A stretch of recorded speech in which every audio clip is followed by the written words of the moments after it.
आप देख रहे हैं देवभूमि समय समाचार।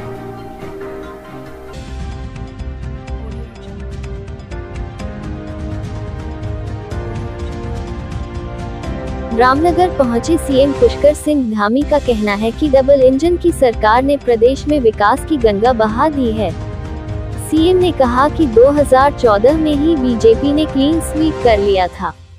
2019 में जीत ऐतिहासिक रही, जबकि 2024 में रिकॉर्ड वोट से हमारे कैंडिडेट जीतने जा रहे हैं, जबकि कांग्रेस के कोई नेता चुनाव लड़ने को ही तैयार नहीं थे।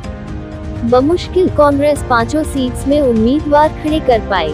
प्रदेश में दूसरे दलों से 13,000 नेता और कार्यकर्ताओं ने बीजेपी ज्वाइन की है। ऐसे में उनको किस तरह एडजस्ट किया जाए, इस पर पार्टी संगठन में विचार चल रहा है।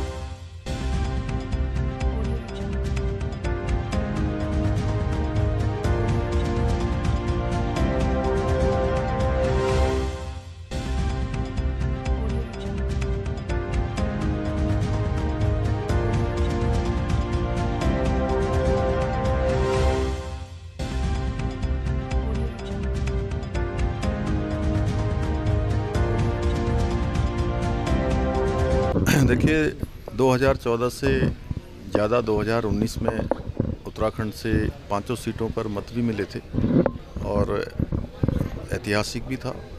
और 2024 इन दोनों चुनावों से ज़्यादा मत मिलेंगे, ऐतिहासिक होगा। और ये तो क्लीन स्वीप है पूरा। इस समय आप देख रहे होंगे कि कांग्रेस में कोई टिकट लेने के लिए नहीं तैयार हो रहे थे। कई दिनों तक असमंजस रहा और बड़े बड़े नेता जिस प्रकार से चुनाव के मैदान से खुद को अलग कर रहे हैं, ये इस बात का प्रत्यक्ष प्रमाण है कि चुनाव का परिणाम क्या होने वाला है। तो देखिए, हमारे प्रधानमंत्री आदरणीय मोदी जी के नेतृत्व में पिछले 10 सालों में उत्तराखंड में अनेक काम हुए हैं। तेज़ी से विकास आगे बढ़ा है। अगर हम सड़कों की बात करें, हवाई सेवाओं की बात करें, स्वास्थ्य सेवाओं की, रेल सेवाओं की, या अन्य राज्य को मिलने वाली बाह्य सहायतित योजनाओं की बात करें, सभी में हमको केंद्र से पूरा सहयोग मिला है। और ये डबल इंजन के कारण ही संभव हो पाया है कि आज अनेक जो परियोजनाएं हमारी कई बरसों से रुकी हुई थी, जमरानी बांध हो, सौंग बांध हो, या हमारा लखवाड़ डैम हो, या HMT की ज़मीन हो, ये सारी चीज़ें, या हमको मिलने वाला एम्स हो, ये सब बहुप्रतीक्षित योजनाएं मिली हैं। 4 धाम ऑल वेदर जिस प्रकार से विकास हुआ है, चारों धामों का विकास हुआ है, उसी प्रकार से मानसखंड की जो मिशन योजना जो हम लेके आए हैं, सभी मंदिरों के जीर्णोद्धार का, सभी मंदिरों के पुनर्निर्माण का, उनका एक सर्किट बनाने का, ये सब डबल इंजन के कारण ही संभव हुआ है। डबल इंजन के कारण से ऐसी योजनाएँ जो बहुत लंबे समय से लटकी हुई थी, वो सब धरातल पर उतर रही हैं। और बहुत सारे फैसले हम ले पाए हैं, तो इसीलिए ले पाए हैं कि माननीय प्रधानमंत्री जी के मार्गदर्शन में, नेतृत्व में, जैसे हमने उत्तराखंड में जो हमारा संकल्प था उत्तराखंड की जनता से 2022 के चुनाव में कि हम UCC लागू करेंगे, और हमको ये गौरव प्राप्त हो गया हर एक उत्तराखंड वासी को कि उत्तराखंड के अंदर UCC लागू हो गया।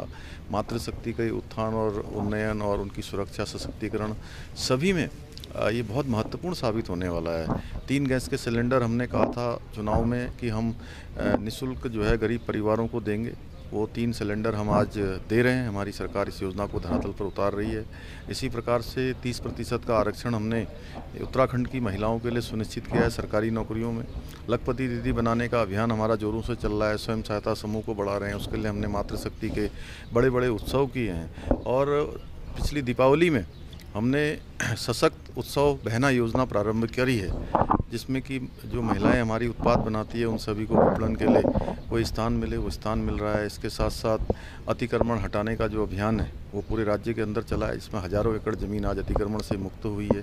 दंगा निरोधी कानून हम लाए हैं। नकल को रोकने के लिए हम सख्त नकल का अध्यादेश कानून लेकर आए, जिसके कारण से आज बड़ी नियुक्तियां हमारी हुई हैं, सब पारदर्शिता के साथ हुई हैं। तो ये सब काम डबल इंजन के कारण से संभव हुए हैं। सरकार, देखिए, सरकार किसकी बन रही है ये कोई चर्चा नहीं है। सरकार, सबको पता है कि एक तरफा प्रधानमंत्री मोदी जी के नेतृत्व में NDA और भाजपा की बन रही है। चर्चा इसी बात की है कि 410 होंगी कि 425 होंगी। देखिए, अभी चूँकि बड़ी संख्या में लगभग 13,000 से भी ज़्यादा अन्य दलों के कार्यकर्ता, नेता भाजपा में शामिल हुए हैं, लेकिन अभी हमारे प्रदेश अध्यक्ष जी ने, प्रदेश संगठन ने अभी कुछ क्राइटेरिया सेट किया है कि अब आगे जो भी ज्वाइनिंग होगी वो क्राइटेरिया के आधार पर होगी। धन्यवाद।